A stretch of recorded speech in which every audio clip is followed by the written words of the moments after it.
I never planned to meet her. That's the part people don't understand.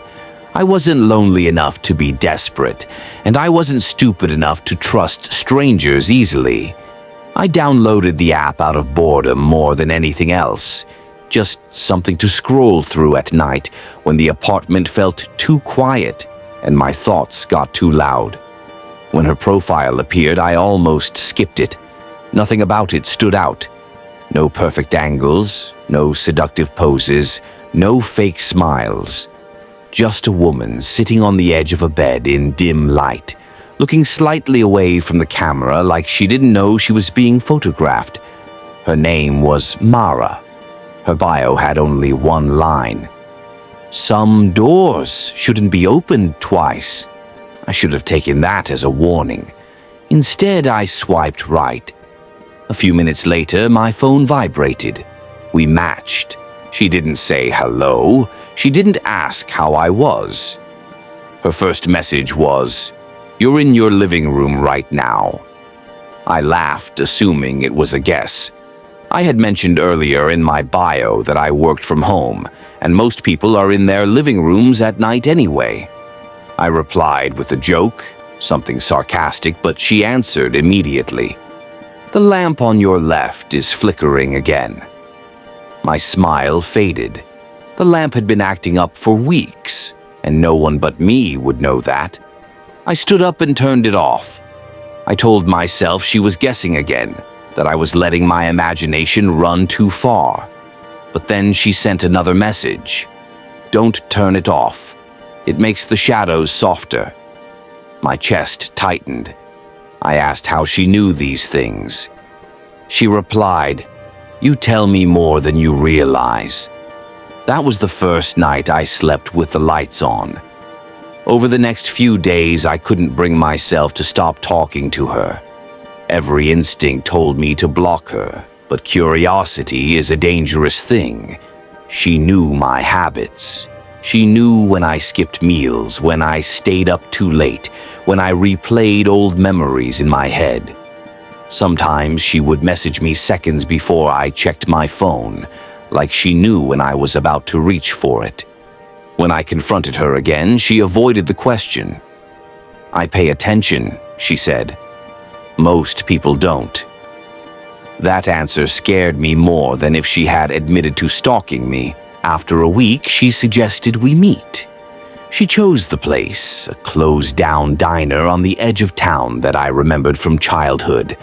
I hadn't thought about that place in years, yet she described it perfectly, down to the cracked sign and the broken window on the side.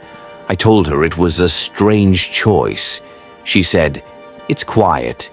No one listens there anymore."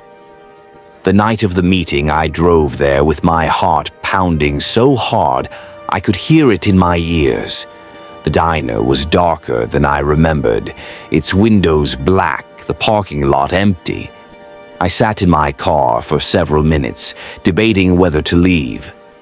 Then my phone buzzed. "You can come inside now." I hadn't told her I was there. I stepped out of the car. The air felt heavy, like it was pressing against my skin.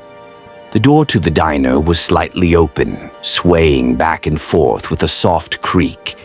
Inside, it smelled like dust and old grease. The booths were still there, torn and faded, and the counter was covered in a thin layer of grime. "Mara," I called out. My voice echoed back at me, empty. I reached for my phone, but there was no signal. That's when I noticed the photographs taped to the walls, dozens of them. Some were old, yellowed with age, others were recent.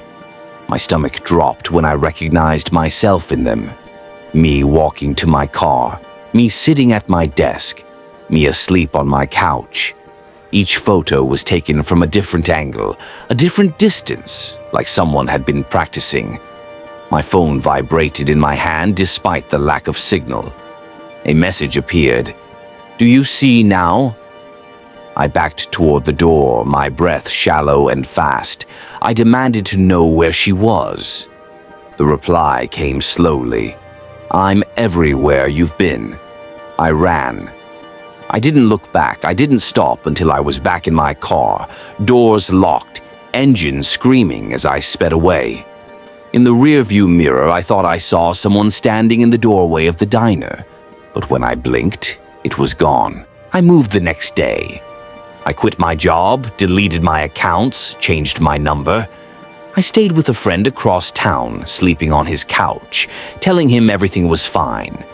For a while, it was quiet. No messages, no photos, no signs of her. I started to believe it was over, that maybe it had all been some elaborate prank or a stress-induced hallucination. Then one night, as I lay staring at the ceiling, my friend's hallway light turned on by itself. My phone buzzed.